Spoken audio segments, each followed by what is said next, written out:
Good morning, everyone. On this solemn day, I recall that the first order of business for members of Congress is the solemn act to take an oath to protect and defend the Constitution of the United States. With great respect and gratitude that I thank the chairs of the committees, the 6 committees who have been working to help us honor our oath of office. I also want to thank the staff of those committees and the committee members for all of their work over this period of time to help us protect and defend. I want to thank the chairman of the Judiciary Committee, Mr. Nadler, chair of the Intelligence Committee, Mr. Schiff, chair of the Ways and Means Committee, chairman, all of these chairmen, Chairman Richie Neal of Massachusetts, the chair of the Foreign Affairs Committee, Eliot Engel of New York, the chair of the Financial Services Committee, Maxine Waters of California, the chair of the Committee on Government Reform and Oversight, Congresswoman Carolyn Maloney. I also want to acknowledge the important work that was done by our dear and departed, may rest in peace, Elijah Cummings as chair of the Oversight Committee. Now pleased to yield to the distinguished chair of the Judiciary Committee, Mr. Nadler.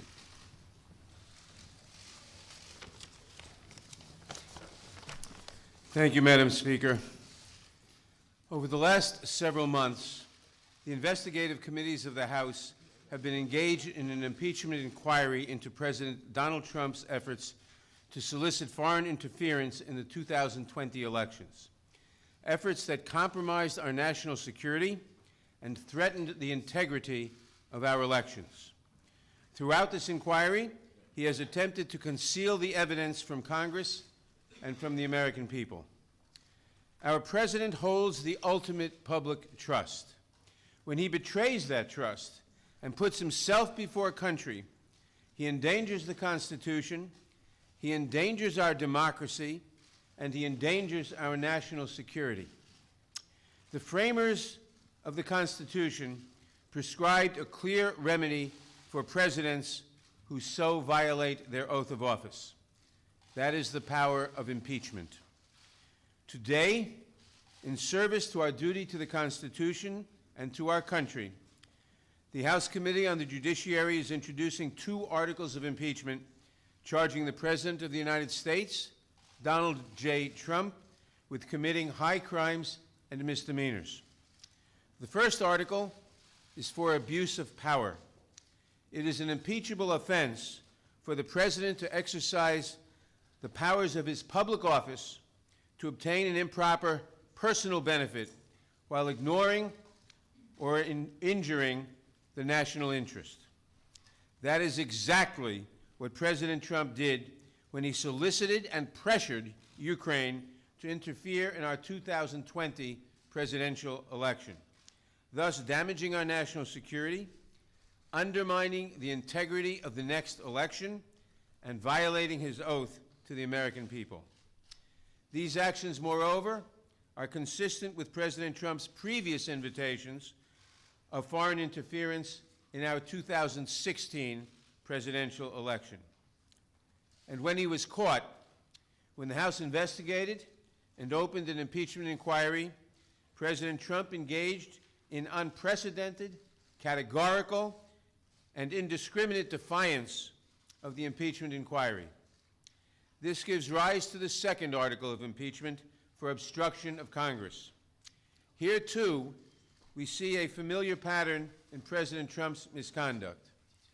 A president who declares himself above accountability, above the American people, and above Congress's power of impeachment, which is meant to protect against threats to our democratic institutions, is a president who sees himself as above the law.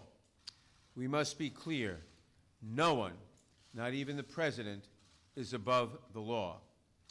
I want to recognize the great contributions of the investigative chairs, particularly Intelligence Committee Chairman Adam Schiff, Foreign Affairs Chairman Eliot Engel, Committee on Oversight and Reform's former chairman, the late Elijah Cummings, and its new chairwoman, Carolyn Maloney, Financial Services Chairwoman, Maxine Waters, and Ways and Means Chairman, Richard Neal, who helped lay the foundation for the articles we are introducing today.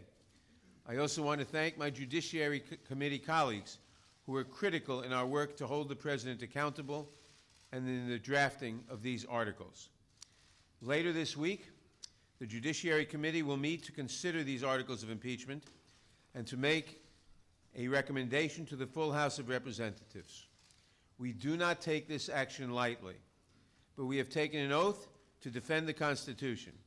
And unlike President Trump, we understand that our duty, first and foremost, is to protect the Constitution and to protect the interests of the American people. That is why we must take this solemn step today. Elections are the cornerstone of democracy and are foundational to the rule of law. But the integrity of our next election is at risk from a president who has already sought foreign interference in the 2016 and 2020 elections and who consistently puts himself above country. That is why we must act now. I want to turn now to Chairman Schiff, who will explain the evidence that supports these articles and the need for us to act with such urgency today.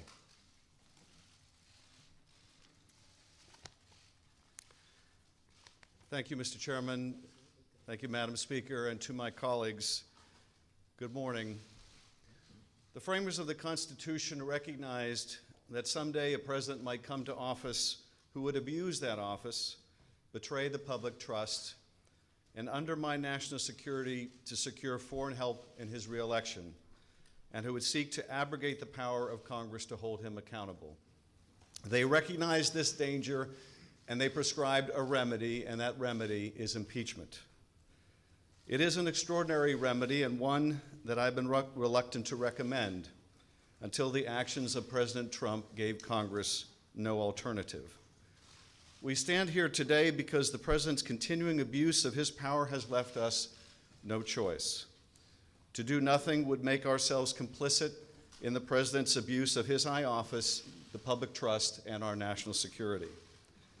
The president's misconduct is as simple and as terrible as this.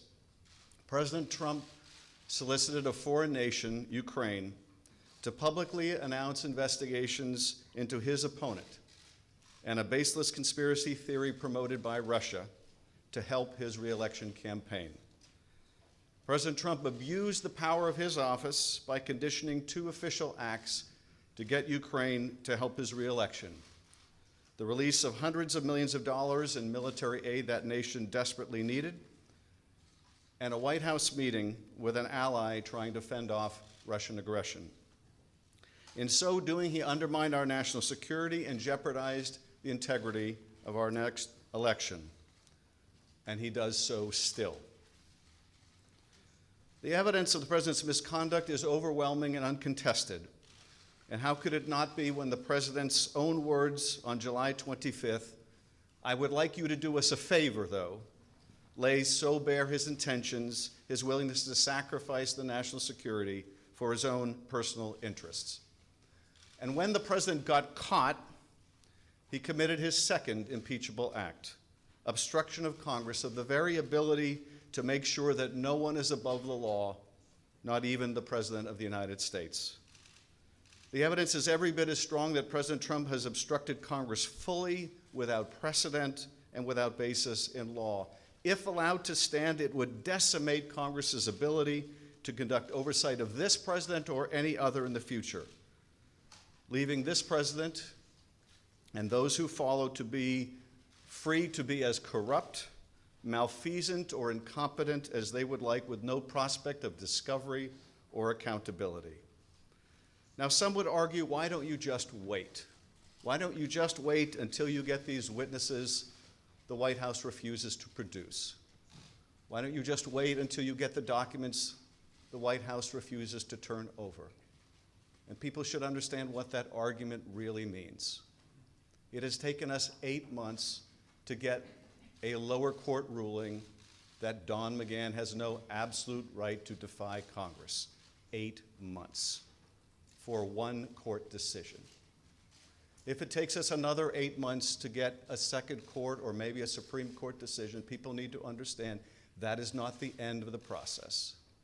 It comes back to us and we ask questions because he no longer has absolute immunity, and then he claims something else, that his answers are privileged and we have to go back to court for another 8 or 16 months. The argument, why don't you just wait, amounts to this. Why don't you just let him cheat in one more election?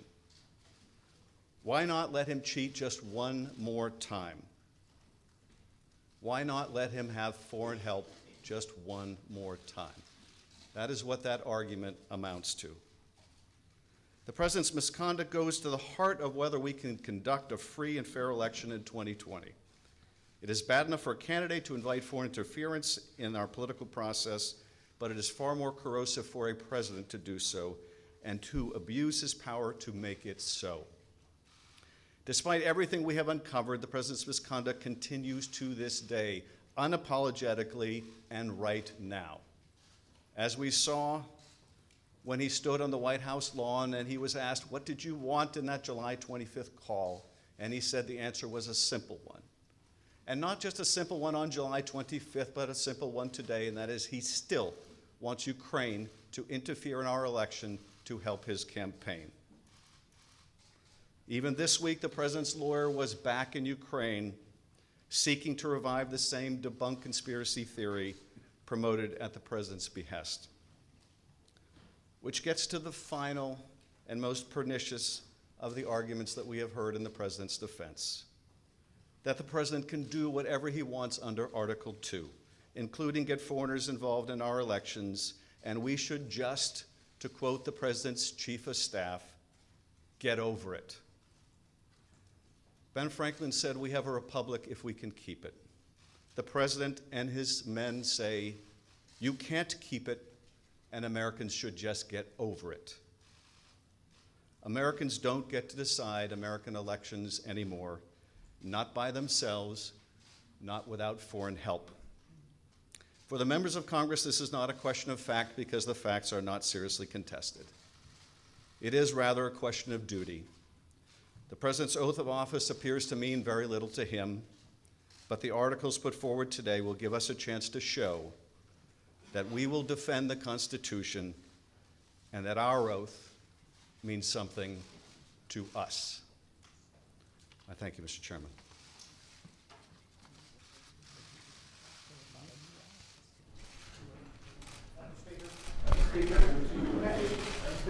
Why not give the Mueller